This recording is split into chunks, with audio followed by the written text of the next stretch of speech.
Alright, SBF responsible for FTX and Terra Luna crash. Jadi terjadinya Luna crash yang di bulan April Mei tahun ini itu ada SBF di belakangnya dan dia bertanggung jawab tidak hanya terhadap FTX teman-teman. Kemudian dia juga dinyatakan sebagai just a useful idiot. Jadi dia dianggap sebagai pion di sini, pion idiot yang digunakan oleh orang-orang yang bermain di belakang layar. Dan pertanyaannya di sini adalah siapa sebenarnya di belakang kejadian FTX collapse ini dan apa sebenarnya yang terjadi kepada Luna crash di tahun ini teman-teman. Pertanyaan itu yang akan coba kita bahas di sini ya melalui updatean kali ini. Untuk itu teman-teman, let's dive in my friend. Welcome back everybody to Black Cuan. Terima kasih ya telah mengupdate berita kripto dari channel ini. Di kesempatan kali ini saya ingin menyampaikan dulu ya terima kasih kepada teman-teman yang sudah mendukung channel ini.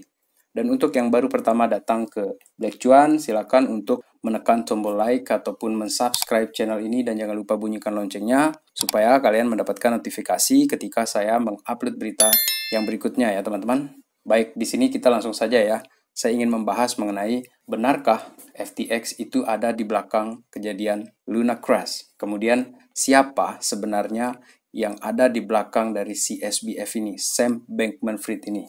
Bahkan sekarang ini banyak di Twitter itu dikatakan bahwa dia namanya sudah bukan lagi Sam Bankman ya, tetapi Scam Bankrupt Fraud. Dan pertama di sini saya ingin berbicara mengenai siapa sebenarnya si Sam Bankman di sini ya. Si Sam Bankman ini dianggap sebagai the vegan billionaires. Kemudian dia ini adalah bilioner muda yang sangat dermawan. Jadi di beberapa videonya dia YouTube ataupun interviewnya dia menyatakan bahwa dia tidak ingin jadi kaya, tetapi dia ingin bekerja keras untuk mendapatkan uang dan bisa mendonasikannya. Itu cita-cita dari Sam Bankman. Masa sih kita tidak muncul kecurigaan ketika orang berbicara seperti itu? Atau memang kita terdisip seperti itu? Karena seharusnya kita memang sudah harus mempertanyakan ya banyak hal tentang orang-orang seperti ini ya. Seperti di sini nih, dia mencitrakan dirinya sebagai seorang yang bekerja keras, bahkan tidurnya di kantor, seperti itu teman-teman. Bahkan kendaraannya dia itu tidak sama dengan orang-orang yang kaya di Amerika. Mereka pakai Ferrari, mereka pakai Lamborghini, kemudian Porsche. Tetapi di sini si Sam Bankman menggunakan Toyota Corolla. Betul-betul dermawan sekali, sederhana sekali kehidupannya dia si Sam Bankman ini teman-teman.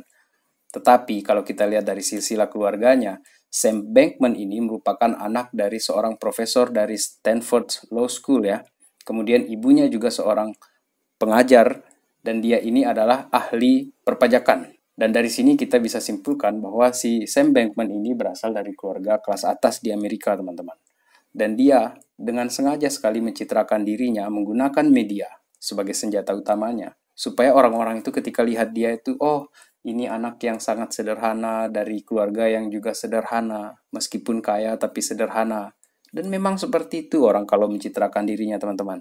Tetapi dari balik itu semua ya, sekalipun dikatakan bahwa dia tinggal di perumahan yang sederhana, ternyata teman-teman, apa yang dibeli dari kekayaan dia itu adalah dia itu sekarang ini ingin menjual penthouse yang dia bangun itu ya, sebesar 40 juta dolar teman-teman.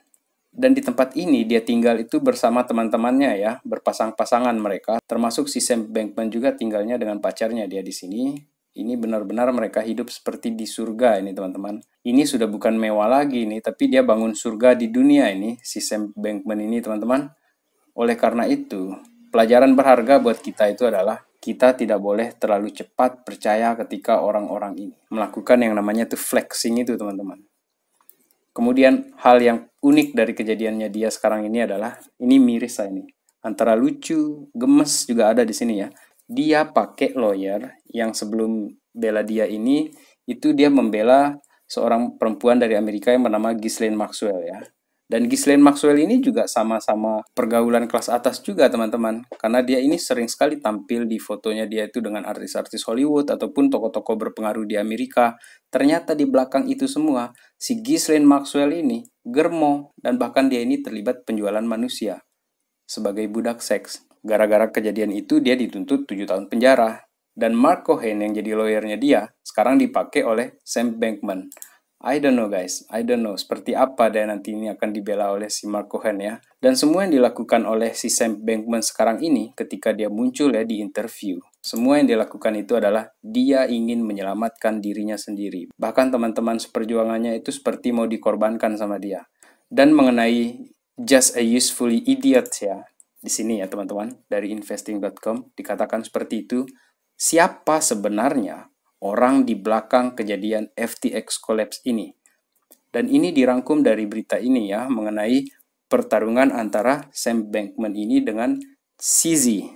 Dan dari postingan Twitternya CZ, dia menyatakan dengan tegas ya di sini bahwa dia tidak bersaing dengan siapapun. Jadi FTX itu bukan saingannya CZ ya di sini. Dia katakan bahwa untuk eksis di sini kita betul-betul harus tetap berkembang. Dan CZ juga menyatakan ya bahwa Sam Bankman itu 100% penipu, fraudster, 100%. Yakin saya katanya dia di sana. Dan kaitannya dengan siapa sebenarnya di belakang si Sam Bankman ini teman-teman, ini ada saya dapatkan satu clue ya dari Stansberry Research di sini. Dia melakukan interview dengan Mark Yusko ya, merupakan CEO dari Morgan Creek itu. Dia menyatakan Sam Bankman itu hanya pion.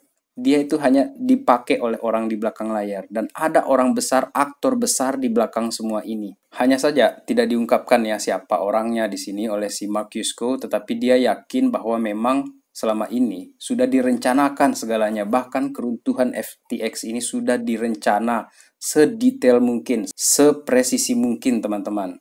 Karena kalau kita lihat di sini ada Twitter yang menarik ya membahas masalah ini. Ini seperti kuda Troy ya, kuda Trojan yang dikirim ketika perang merebutkan Helena of Troy itu teman-teman. Jadi FTX ini jadi kudanya, kemudian si Sam Bankman ini adalah utusan, kemudian di dalamnya ini ya ini dia bilang WEF ya teman-teman. Kita tidak tahu ini apakah benar WEF ini karena saya juga tidak ingin menggiring opini yang langsung begitu kan, enggak. Kita tidak tahu, tetapi yang jelas disinilah tempatnya aktor-aktor yang betul-betul ingin memanfaatkan kejadian ini teman-teman. Dan kembali kepada Mark Yusko di sini teman-teman, dia yakin bahwa di belakang semua ini ada orang penting yang menjalankan FTX ataupun FTX ini benar-benar di bawah kendalinya dia. Jadi Sam Bankman ini betul-betul pion di sini teman-teman. Apakah ada kaitannya dengan Gary Gensler? Karena kalau kita lihat di sini ya, Gary Gensler itu sekarang ini dipanggil nih teman-teman gara-gara kasus FTX ini. Dan dia dipanggil oleh Partai Demokrat di sini, perwakilan dari Partai Demokrat, dan ini merupakan pertemuan tertutup yang dilakukan oleh mereka untuk mempertanyakan mengenai eksistensi SEC, kenapa FTX ini bisa kolaps teman-teman.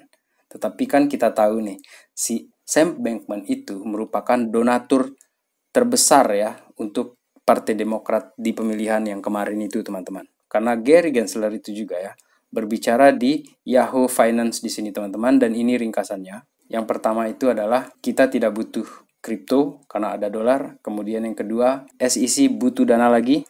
Kemudian yang ketiga, dia pura-pura tidak kenal dengan SBF. Kemudian yang keempat, exchange dan lenders itu adalah kasino di sini. Jadi kita dianggap berada di ekosistem poker di sini teman-teman. Kemudian we don't need new regulators, that they already exist.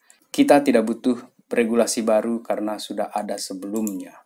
Jadi di wawancaranya dia di sini sangat confident sih Gary Gensler menjelaskan seperti itu teman-teman ya. Tetapi ketika ini mulai digali nanti, ketika ketemu nanti keterlibatan dia mungkin ya dengan FTX nanti itu, kita akan lihat siapa yang bisa bernyanyi lebih nyaring di sana. Karena dari beritanya di sini ya, Sam Bankman ini mendonasikan juga ke Republicans katanya dia, tetapi itu tidak dipublikasikan. Halo, dia ini adalah seorang donasi yang dikatakan bahwa ini second largest Democratic donor, yang kedua terbesar untuk Partai Demokrat ketika pemilihan kemarin itu teman-teman. Jadi si Sam Bankman ini banyak konspirasi yang ditujukan kepada dia ini, seperti dikatakan oleh si Tiffany Fong ini ya. Karena kedekatan dia dengan para politisi itu ya merupakan salah satu cara juga menurut saya ya kalau di sini. Karena kan kalau si Binance itu ya, si Z itu pendekatannya dia itu melalui reputasi ya. Reputasinya dia ya dari bagaimana dia melayani investor. Tetapi FTX ini sepertinya membangun reputasi itu dari kedekatan-kedekatan dengan para politisi ataupun pembuat-pembuat regulasi seperti itu teman-teman. Makanya dia gelontorkan banyak sekali uang. Dan sialnya uang itu adalah uang investor teman-teman. Dan dari kejadian itu juga banyak sekali konspirasi yang muncul di sini. Salah satunya di sini dari Tiffany Fong ya. Bahwa di belakang pintu ya, donasi mereka itu muncul di Partai Demokrat. Dan jarang ada pemberitaan yang mengatakan bahwa dia ke Republik. Nggak ada perasaan selama saya baca di sini teman-teman. Dan dia aja ngaku-ngaku kayaknya.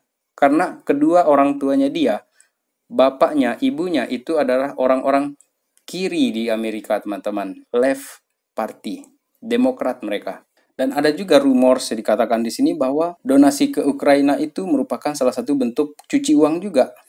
Kemudian katanya dia dihack, kemudian ada Alameda Margin Position on FTX, dan juga bagaimana mereka menggunakan FTT itu sebagai kolateral, dan akhirnya gagal kan. Nah, di sini teman-teman ya, teori mengenai cuci uangnya mereka itu dengan cara membuat donasi kepada Ukraina itu dibantah ini di Forbes teman-teman. Itu tidak benar. Nonsen lah katanya dia di sini ya. Sehingga di sini juga dikatakan bahwa Zelensky tidak pernah sekalipun menginvestasikan billions, miliaran kepada kolapsnya si FTX ini. Nggak pernah teman-teman. Tapi kemana uang itu ditaruh? Itu yang akan kita bahas sekarang ini. Tetapi sebelum saya membahas mengenai kemana uang itu ditaruh teman-teman, saya ingin memperlihatkan kepada kalian sebuah postingan ya mengenai Ponzi scheme. Ponzi scheme FTX collapse ini teman-teman. Ini dari Bitcoin Magazine. Kalian bisa lihat di sini ada 30 halaman ya, 32 halaman, dan di sini bisa mendownload PDF-nya di sini teman-teman. Dan untuk kalian yang tidak mau repot, saya akan perlihatkan di sini. Ini halaman pertama ya, dari 32 halaman, The FTX Ponzi.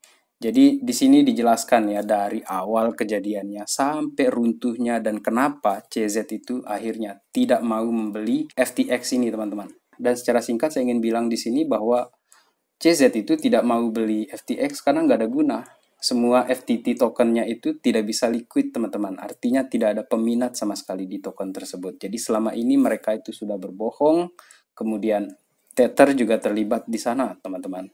Dan kemana uang itu ditaruh teman-teman? Kemana uang itu ditaruh sebenarnya? Di sini nih. Dia menaruh uangnya itu di Bank Farmington State Bank, A.K. Moonstone teman-teman. Jadi kita bisa membayangkan, ini adalah bank yang berada di kampung kalau kita bilang seperti itu teman-teman. Karena populasi di kota ini tidak bisa 200 orang teman-teman. Dan bank inilah tempat FTX ini mengirimkan dananya teman-teman. Ini di sini nih. Logis nggak ini? Dan akibat dia kirim uang itu, sekarang ini gemuk kan bank kecil ini sehingga dia jadi member di The Fed teman-teman. Ini misterius teman-teman, tetapi buat saya ini betul-betul bagaimana mereka ini mencari cara-cara, segala macam cara untuk mencuci uang. Dan apa yang akan terjadi selanjutnya jika ini berlarut-larut teman-teman? Ini dampak yang kita tidak inginkan. Apa yang terjadi jika benar-benar ini teman-teman ya? Kehancuran ini di depan mata ya, untuk Sam Bankman ini, untuk FTX crash ini, collapse ini teman-teman. Ini adalah tempat-tempat dia berinvestasi teman-teman. FTX Amerika, FTX Ventures, Alameda. Di sini ada BlockFi tempatnya dia masukkan uang. Ada Voyagers di sini teman-teman, Messari. Apa yang akan terjadi kepada kita ini ke depannya jika ini akan terus berlanjut ini seperti lubang hitam si FTX ini ya. Dia akan menarik semua yang lain-lainnya itu untuk jatuh, collapse semuanya teman-teman.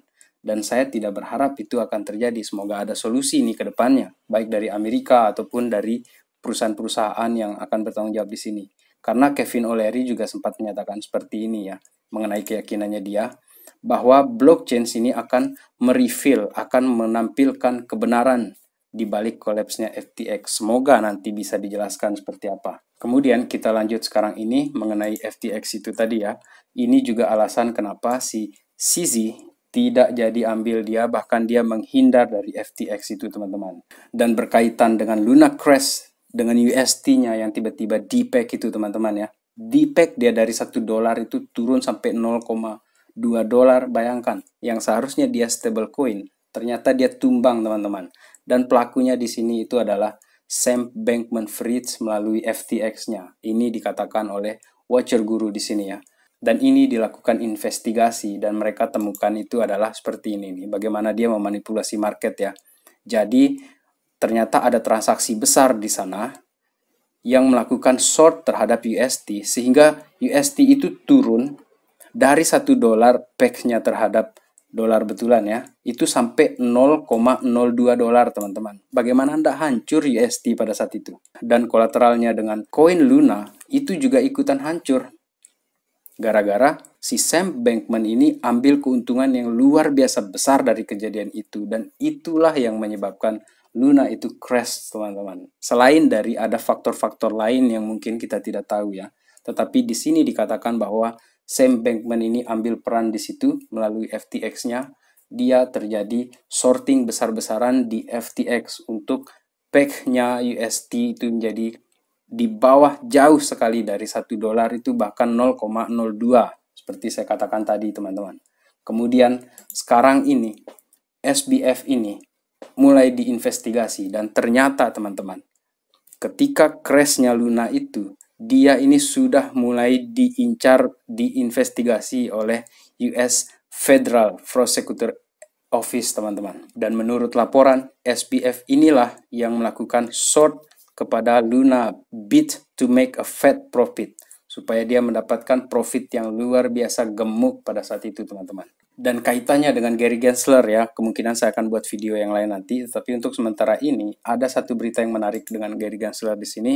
Pro-crypto lawmaker blames Gary Gensler for FTX collapse. Jadi dia menyalahkan ini si SEC atas kejadian collapse-nya FTX tersebut, teman-teman. Dan untuk itu dilayangkanlah sebuah surat pemanggilan di sini. Jadi ini dari member of the Congress Republikan ya, Richie Torres ini merequest di sini untuk diinvestigasi SEC ini, teman-teman. Jadi kalau sudah ada request untuk investigasi, berarti besar sekali kemungkinan ada kaitannya SBF ini dengan si Gary Gensler.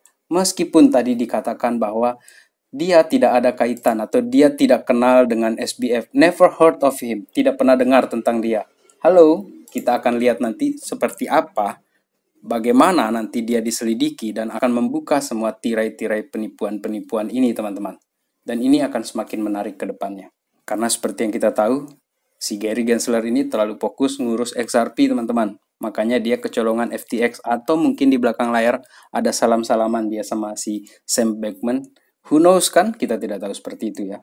Dan saya berharap kebenaran ini akan mulai terbuka satu persatu ya. Dan jika teman-teman punya pendapat yang lain ya mengenai kasus ini, mengenai berita-berita yang saya sajikan di sini, silakan menulisnya di kolom komentar ya teman-teman. Dan saya pastikan ya, saya akan tetap membalas komentar kalian. Mau sepahit apapun kalian komentar, silakan teman-teman. Bebas untuk kalian berkomentar di sana asal jangan rasis saja. Oke, demikian video kali ini ya. Terima kasih telah menonton. Salam Black Cuan. Peace my friend.